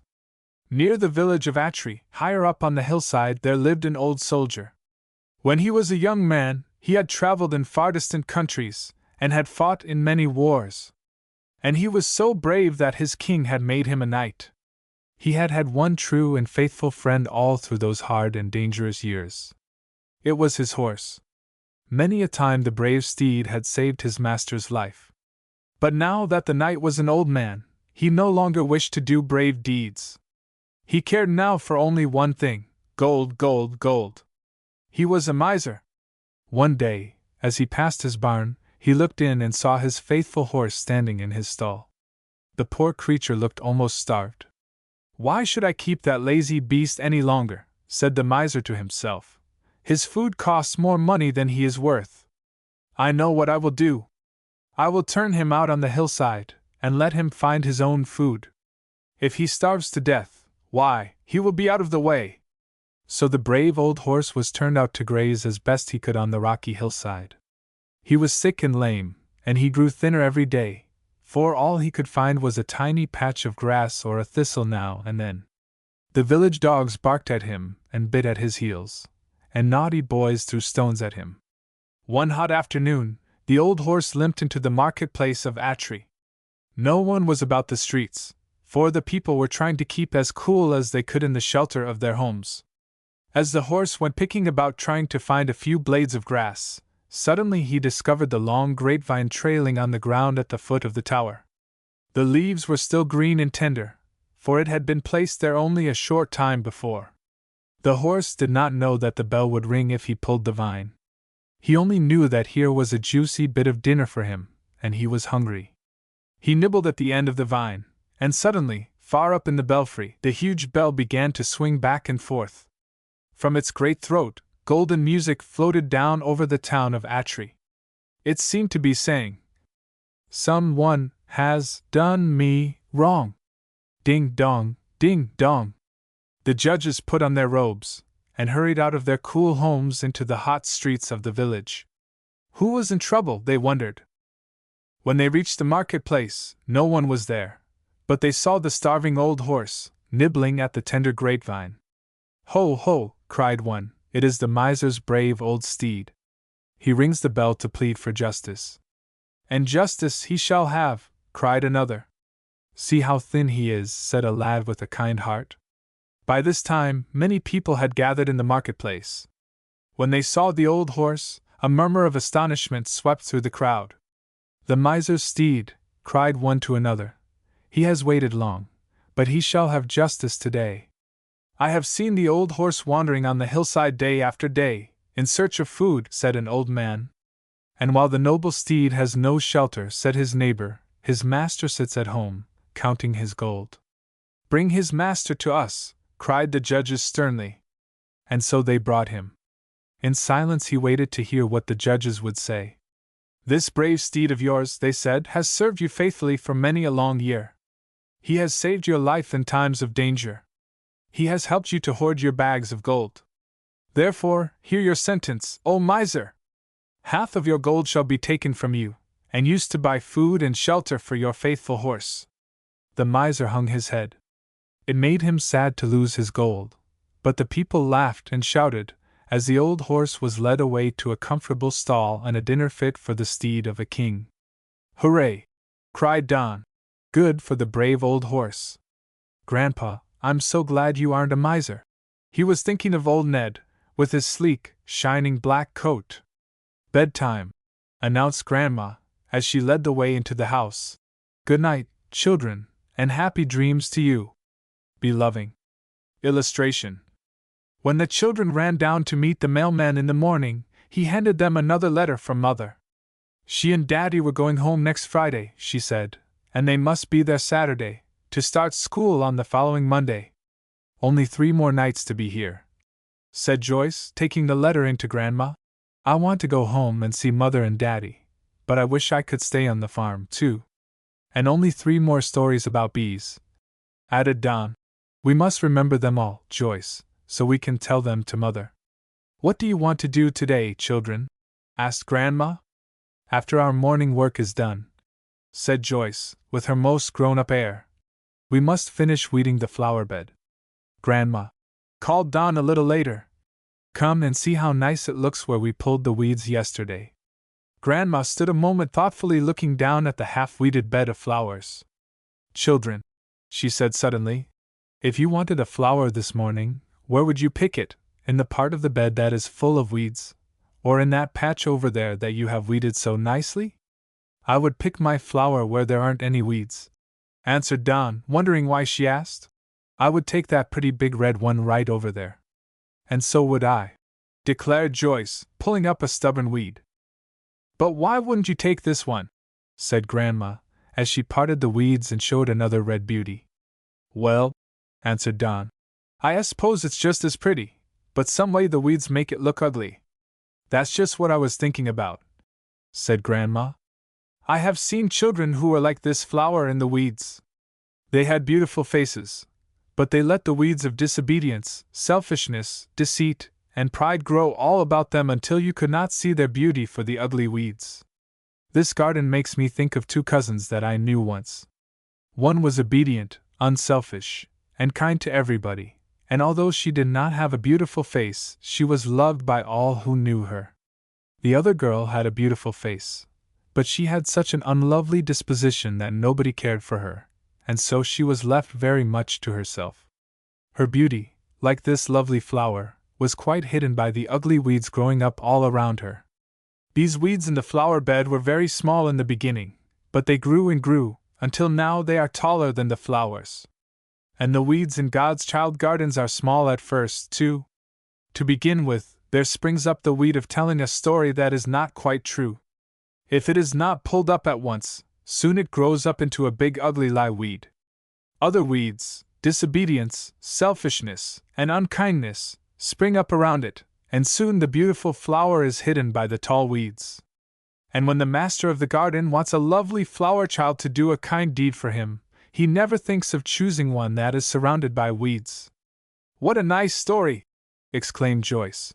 "But it wasn't about a bee, Grandma." "Yes, it was," said Don. "Don't be weedy." "But there haven't been any don't bees in the stories before," said Joyce. "Besides, I wouldn't call that don't be weedy, I'd call it be clean." "That's a good name for it," said Grandma. "I hope you'll always keep your lives clean from the weeds that children so often allow to grow up around them." Grandma went back to the house, while the children set to work weeding the rest of the flower bed. They were very careful not to pull up any of the flowers with the weeds. When they had finished, the flower bed looked beautiful, cleared as it was of all weeds and grasses. "I surely don't want any ugly weeds to grow in my garden, so I shall always listen to be clean," said Joyce softly, as she walked slowly toward the house. "Will you make us a kite, Grandpa?" asked Don after dinner. "Yes, do!" cried Joyce. "It will be such fun to fly it." "Well," said Grandpa, "you children hunt around and find some sticks. Then ask Grandma for some paper and paste and string, and bring them out to the woodshed, and I'll try my hand at making a kite." After it was made, they had to let it lie in the sun for a while, to dry. Then they took it out to the pasture. There was a soft breeze blowing, and Grandpa said the kite ought to fly. Don took the string and ran along with it for quite a distance. The wind lifted it a little, but after it had darted back and forth, it fell on the ground. This happened several times, and at last Grandpa said, "It's too bad, children, but my kite won't fly. But I'll see if I can make something else for you." Then Grandpa took some thin boards and whittled out darts. He took a short stick, and tied a string to it, and then he fitted the string in a notch which he had cut in one end of the dart. He threw the dart up in the air, ever so high. It came down just a few yards from Don. The sharp end stuck fast, and there it stood, upright in the ground. Don was as much pleased with this as he would have been with a kite that would fly. Soon he and Joyce were shooting darts into the air, to see whose would go the highest. They had so much fun that the afternoon flew by very fast. It was nearly supper time when Don gathered up the darts and took them to the house with him. He carefully put them away in the little trunk, saying, "I'll show the boys how to throw darts when I get home." That evening, as they sat on the porch in the quiet twilight, they heard the faint tinkle of a cowbell in the distance. They talked a while, and then they sang some songs together. "It's story time, isn't it?" said Grandpa by and by. "And who is going to get stung tonight?" he asked, winking at Joyce. "I hope I don't," she laughed, remembering the time the bee had stung her on the first day of her visit. "No one shall be stung tonight," said Grandma. "I have a very sweet little bee to tell you about. And because the little girl in my story listened to its buzz, it made honey for her all her life. Its name is Bee-loving, and it can do things that nothing else in the world can do. You know, people can sometimes be loved into doing things that they could not be persuaded to do in any other way. Jean was a very little girl who had been left alone in the world. She had never seen her father, and her mother had died when she was only 2.5. Some kind people had taken care of the little girl when her mother was ill, and when she died, they tried to find her relatives, to ask what should be done with Jean. But they could not find any trace of them. When Jean was 3, these kind people wanted to go away for a couple of weeks, and they asked the lady to take care of the child while they were gone. The lady was very glad to do this, for she loved little children. And so Jean came to stay in the big mansion where the lady, her husband, and grown-up daughter lived. The lady's husband did not like children very well, and it always annoyed him whenever little Jean came near him. She had a sunny disposition and a very sweet smile, and she tried to make friends with the man, but he would not pay any attention to her. He always read his paper in the morning before he went to work, and in the evening after he came home. Little Jean would peep up at him under the paper, with her sweetest smile. He would lay the paper down, and walk away, but soon he would come back and pick it up and begin to read again. And in a moment, their little Jean would be peeping up at him again with her lovely smile. One day when Jean had been living in the home about a week, the man was reading his paper, and she was peeping under it with her usual smile. Suddenly he laid the paper aside and took her in his arms. He kissed her on her forehead, saying tenderly, "It doesn't matter how hard a man tries to keep from loving you, you just love your way right into his heart." Jean threw her small arms about his neck, and laid her curly head on his shoulder, saying in her pretty baby way, "Jean Woves, oh, big man." That completely won his heart, and when the 2 weeks had passed and Jean's friends came after her, he did not want to give her up. So he decided to keep her and bring her up as if she had been his own little girl. This also pleased his wife and grown-up daughter very much, for they had loved little Jean from the beginning. Jean is grown now, but she still has the same sunny disposition and the same sweet smile, which make her beloved by all who know her. Nothing but love could have won for her the beautiful home she has had all these years. And to this day, beloving is still helping her to win her way through life. The greatest victories are always those that are won through love. "I know someone that I love," said little Don, throwing his arms round Grandma's neck. "So do I," said Joyce as she kissed Grandma goodnight. "Be content." Illustration. "Listen to the mockingbird," exclaimed Joyce, early the next morning. "It sounds as if he would burst his throat. Sometimes his song is loud, and then again he whistles softly, like our canary." As they listened, the bird whistled shrilly, like the cardinal, then he trilled like the canary, and chirped like the sparrow. He gave a call like the hen quails, and sang a song exactly like the song of the bluebird. Then he twittered like a number of smaller birds, sang the song of the robin, and came back to the whistle of the cardinal. "Did you ever hear such a wonderful song?" cried Joyce. "I could listen to him all day long." "I like to hear him sing in the daytime, too," laughed Grandma. "But during the night I don't enjoy it so much. Last spring the mockingbirds built their nest in the same tree where that little fellow is singing now, and such music, all night long, during the time when they were nesting. It was beautiful, but it kept me awake many an hour when I should have been sleeping." Mockingbirds usually build their nests near houses, to protect themselves from robbers. "Robbers? What kind?" exclaimed Don. "Sometimes larger birds, and sometimes cats or snakes. You can always tell when a robber is about, by the fuss the old birds make. Last spring I heard a great commotion in that tree, and I went out to see what was the trouble.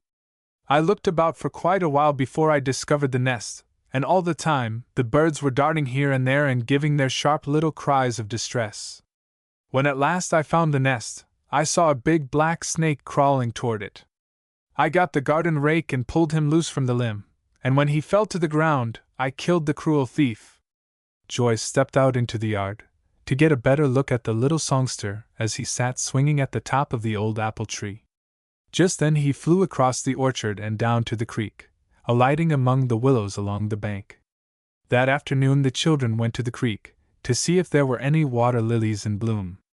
As they neared the clump of willows, Don said, "Let's be quiet, and see if we can find the mockingbird." So they walked softly, and talked in whispers, but they did not catch a glimpse of the lovely songster. Suddenly Don stopped, and pointed to a big green frog sitting on a lily pad in the middle of the creek. "Oh-h-h!" exclaimed Joyce. Instantly there was a splash, and the frog was gone. There were splashes all around, as other frogs disappeared in the water. The children hid behind the willows, and waited quietly for some time. Soon they saw a big green fellow swim toward the lily pad and climb up on it. Others began to swim about in the water, and a number of them came out along the bank. Suddenly Joyce caught sight of something else, which made her forget the frogs. Just beyond the spot where the frog sat perched on a lily pad, there was a lovely water lily in bloom. "Oh, Don," she whispered, "do you think we can get it?" I'd rather have the frog than the lily, answered Don. Yes, but you can't get him, you know, said Joyce. Will you help me to get to the lily? Don nodded, and came out from behind the willows where he had been crouching. Instantly there was another splash, and Mr. Froggy was gone. In a moment there was not a frog to be seen anywhere. To get the lily, the children had to cross the creek and then step out on an old log. The creek was so shallow that they knew there was no danger of drowning, even if they should fall into the water, so Joyce steadied the log with her hands, while Don stood on it and reached for the lily. It took him some time to get it, for it had a tough stem which was very hard to break. But Joyce was so pleased when he handed her the beautiful lily, that he felt repaid for all his trouble. About 3 o'clock the children found some empty spools and went to the corner of the orchard, and sat down in the cool shade of the lilac bush. Soon they were blowing many-colored bubbles and flying them in the air. Tabby, Grandma's pretty Maltese cat, lay curled up in the shade. One of Don's bubbles lit on her back, and then burst. By and by another lit on her nose, and burst immediately. The old cat jumped to her feet and began to sneeze. Then she sat down and washed her face with her paw, as if to say, "Thank you, I'd rather wash my face without any soap."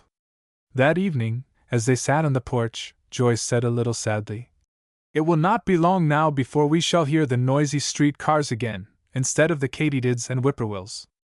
Only one more night after this, and we shall be home." "Yes," added Don. "Only 2 more stories about the bees." He clambered up onto the arm of Grandma's rocking chair, while Joyce sat down at her feet. "We're ready for our story, Grandma," said Don. "All right," answered Grandma. "I shall tell you this time about a little bee called Be Content. Its buzz is often heard among children at play, when things happen that no one can help. Some will not listen to it, and so they complain and make everyone about them miserable. Willie was a poor boy who lived on a farm. Although he had to work hard, helping his father, he always went about whistling or singing. His clothes were old and patched, and he did not have things to play with, as other boys have. But he did not mind being poor, because he had parents who loved him dearly. One day when Willie was working in the field, he looked up and saw a great cloud of dust. A team was running away. The horses were hitched to a buggy, and as they came rushing toward him, the thought flashed into Willie's mind that he must try his best to stop them. A short distance down the road, there was a bridge. If the horses should run into the railing, he thought, they would tear the buggy to pieces, and perhaps hurt themselves. The boy leaped over the fence, and braced himself, and as the horses came near, he grabbed one by the bridle and held on tightly. This was a very brave thing to do, for if he had missed catching hold, he might have been thrown under the horse's hoofs and trampled to death. His weight swinging on the horse's bridle soon stopped the team. Soon a man came running along the highway, and when he learned what Willie had done, he said, "You are a brave boy. What do I owe you for your trouble?" Willie smiled his friendly smile as he answered, "I did not stop the horses for pay, sir. I thought of the railing on the bridge, and I was afraid the horses would break the buggy and hurt themselves." Noticing that Willie's clothes were badly worn, the gentleman said, "Will you not let me give you some money to buy clothes? I have a better pair of shoes than these, and a better suit of clothes for Sundays," answered Willie, "and these clothes are all right to work in." "But you will need some new books for school this fall," said the gentleman. "I have some books that were given to me," replied the lad, "and Mother glued in the loose leaves so that I can use them very well, thank you." "Wouldn't you like to have a ball and bat?" "I made a ball from some old wool that Mother gave me," answered Willie, "and I whittled out a bat which answers the purpose very well." The gentleman laid his hand on Willie's shoulder, saying kindly, "My boy, I understand now why you have that smile, for you have learned a secret which few people know, the secret of contentment.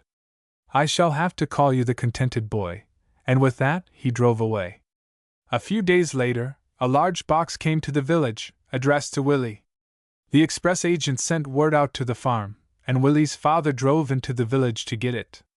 When Willie opened the box, he found a large card lying on top on which were written the words, "To the contented boy, from a grateful friend and debtor."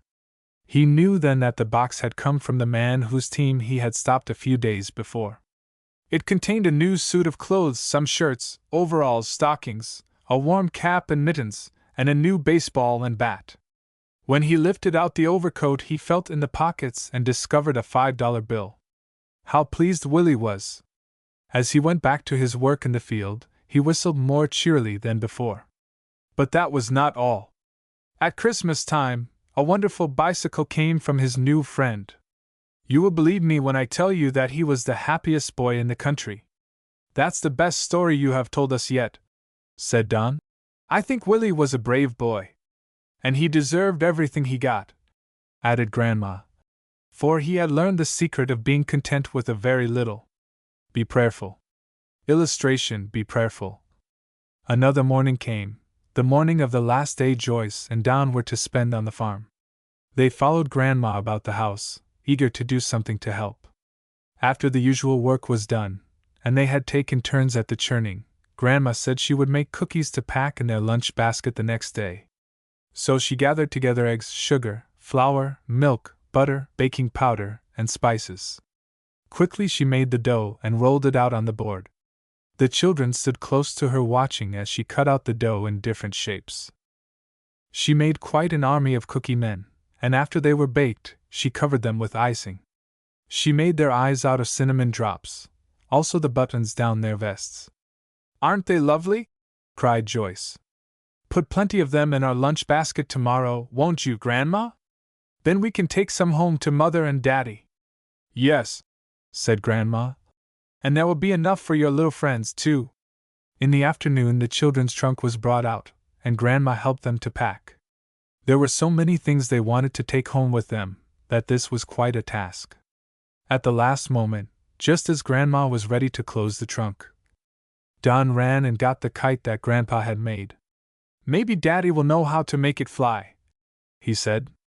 But there was no room for it in the trunk, so he had to take it back to the woodshed. I can put it away in a safe place, he said. It will be waiting for us when we come back next summer. That evening the children did all they could to help Grandpa with the chores. They gathered the eggs, pumped water, filled the woodbox, and did many other things. You are certainly fine little helpers, said Grandpa when they had finished. When you get home, added Grandma with a smile, you must tell Mother and Daddy that we need you to help us on the farm. We will, promised the children with beaming faces. When they had gathered on the porch for their last evening together, Joyce stole up to Grandma's chair and said softly, Tonight you must tell us the very best bee story that you know. It couldn't be better than the one about Be Content, said Don. I shall tell you about the bee that is perhaps the most important of all, said Grandma thoughtfully. It does wonderful things for those who listen to its buzz, but those who refuse to listen are sure to be sorry afterward. It is called Be Prayerful. The children were eager to hear the story, so Grandma began at once. William Sutherland was a boy who lived in the state of Maryland. When he was 13 years old, he gave his heart to God and became a Christian. After that he would often steal away alone and spend a few minutes talking to God. When he was 14, Willie began to work in the bank as an errand boy. The banker soon found that he was honest, and trusted him with large sums of money. One of his errands was to carry the payroll to a mill town several miles away. He made this trip every 2 weeks, and he always set out in the afternoon, and returned the following morning. There were no automobiles in those days, and no good roads. William had to ride a pony, leaving the main highway and riding over a trail that had been blazed through the forest. As he started out one afternoon, his mother said to him, Son, I'm afraid to have you carry so much money over that lonely trail. Oh, there is no reason to worry, Mother, replied the lad cheerfully, as he swung into the saddle. You know I have always made the trip safely before. Yes, replied the good woman, but I feel fearful today.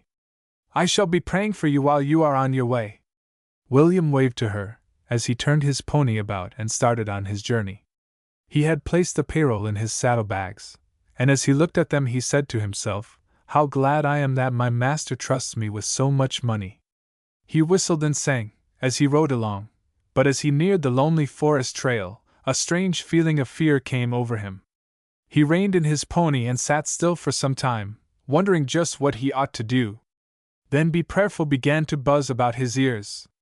He had heard its little voice many times before, and he had learned always to listen and obey. He rode on to the spot where he must leave the highway and set out upon the forest trail, and then he slipped from the saddle and knelt down beside the bushes growing there. "Dear God," he said aloud, "I don't know why, but I feel very much afraid. Take care of me, as I ride through this lonely place. I believe you will, because you have written in your book, 'I will never leave thee, nor forsake thee.'" And as William knelt there, alone with God, all feeling of fear melted away. He arose, mounted his pony, and rode on with a light heart. The millmen knew he was coming, for they could hear his cheerful whistle before his pony came into view. He gave the payroll to the foreman, spent the night in the little town, and the next forenoon returned safely to his home. His mother met him at the door. "Son," she said, "something peculiar happened to me yesterday while you were away. I was very busy, but a little voice seemed to tell me that I ought to stop my work and pray for you. I felt that you were in danger, and that I should ask God to keep you safe. So I laid my work aside, went into my room and knelt down, and stayed there until I was sure that you were quite safe." Then William told her how he had felt just before he reached the lonely forest trail, and how he had knelt down among the bushes and asked God to protect him. After that, they often talked about this strange happening, and wondered what it could mean. William worked in the bank for quite a long while, and then he went away to college. After he had graduated, he became a minister. Soon after this, God called away his good mother to her home in heaven. One day William received a letter stamped with the postmark of a town in a distant state. "I am very ill," said the writer, "and the doctor says I shall never recover. I must see you, as I have something very important to tell you before I am called away to meet my God. Please come to me as quickly as possible." There was no name written at the end of the letter. It was signed, "A Friend." William turned the letter over and over in his hand. He knew no one in that faraway place, and for a time he was very much puzzled. Then he did as he had been in the habit of doing for many years. He slipped away to spend a few moments alone with God. And a voice in his heart kept saying, "Go, someone is in need, and your work is to minister to every soul who asks for help." "But whom shall I ask for when I arrive?" asked William, still perplexed. And the voice answered, "Only go. God will take care of the rest." Hastily packing a few things in his traveling bag, William boarded a train and started for the town in the far distant state. Arriving at the end of his journey, he stepped out upon the station platform. He was astonished when a gentleman came up to him and said courteously, "Is this Reverend Sutherland?" "Yes," replied the minister, "I am he." "I have been sent to meet you, sir," said the stranger. "I have met every train during the past week. Will you come with me?" A few minutes later, he led the minister into a darkened room where a sick man lay. As they tiptoed into the room, he looked up eagerly, and his breath came fast. Holding out his hand, he asked in a feeble voice, "Is this Reverend Sutherland?" "It is," said the minister gently, clasping the thin white hand. "Where have I met you before, my friend, and what can I do for you now?" "You have never met me before," said the sick man, and his voice sank to a whisper.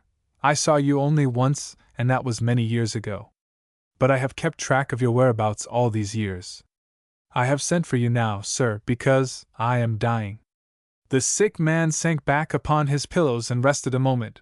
Then, fixing his large eyes on the minister's face, he went on. "Mr. Sutherland, one afternoon many years ago you were entrusted with a large sum of money to take to the foreman of a certain mill. In a wild and lonely spot, you slipped from your saddle and knelt down by some bushes and asked God to protect you. Do you remember it?" "As if it had been yesterday," said the minister. "But, my good friend, what do you know about it?" "Far more than you do," said the sick man sadly. "I heard that prayer. I was crouching among the bushes nearby, with my rifle pointed at your heart. I had planned to kill you, take the money, and ride away on your pony. But while you were praying something passed between us. I did not know what it was, but I believed that God had sent it to protect you. I sat in those bushes, too weak to pull the trigger, and watched you ride away, perfectly helpless to do any harm to you. but it has haunted me ever since, the thought of what I wanted to do, and what I should have done if God had not answered your prayer. I could not meet God without telling you all this. Can you forgive me?" Again William grasped the hand of the dying man, saying in a husky voice, "My friend, as God has forgiven my sins, I freely forgive you. Ask now for God's forgiveness, and be at peace." The minister stayed with the man for some time, talking and praying with him, until at last the light shone in his dark soul, and God forgave his sins. He died soon after that, and William Sutherland was asked to preach his funeral sermon. He chose as his text those words from the book of Proverbs: "Trust in the Lord with all thine heart, and lean not unto thine own understanding. In all thy ways acknowledge him, and he shall direct thy paths." The children sat very still for some time, after Grandma had finished her story. "I think be prayerful is the best of all," said Joyce at last. "I shall remember that story as long as I live." "I hope you will, dear," said Grandma. "No matter where you go, no matter how busy you are, always listen to the gentle buzz of be prayerful." "We will, Grandma," said the children soberly. "And now," said Grandma, "it is bedtime for two little folks who will have to be up bright and early in the morning. You know the train leaves at 8 o'clock. Good night, katydids and whippoorwills," murmured Don a little drowsily. "We shall come back to hear you sing again next summer."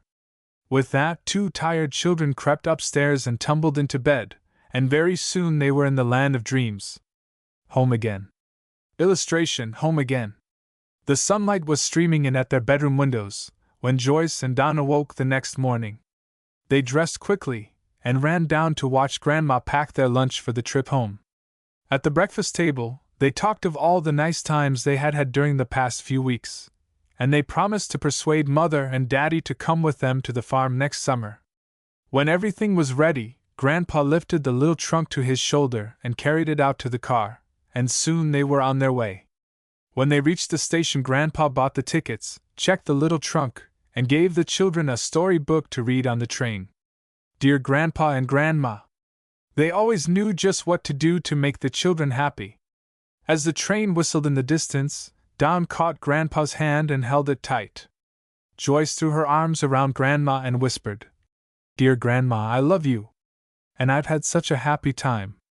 The train pulled up, and the conductor called, "All aboard." After Grandpa had helped them onto the train, and had gone back to the station platform, the children waved and threw kisses through the window. As the train moved away, they pressed their faces to the window and watched Grandpa and Grandma as long as they could. But they soon were left behind, the train moved faster, and the little village passed out of sight. Happy vacation days on the farm had come to an end. For a few moments the children had to fight to keep back the tears.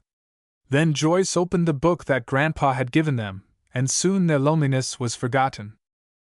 There was a story about a little lame dog that came to a man's house one cold winter night and whined about the door. He let it in, bound up its foot, and gave it some food and a comfortable place to sleep. The man liked the dog so well that he decided to keep it. One night, when everyone was asleep, the house caught fire, and the dog awakened the man in time to save the whole family from burning to death. There were stories about cows and horses, and a long one about the interesting animals to be seen at the zoo. One story was so funny that when Don read it, he burst out laughing, and the other passengers looked at him and smiled. It was about a mischievous monkey at the zoo.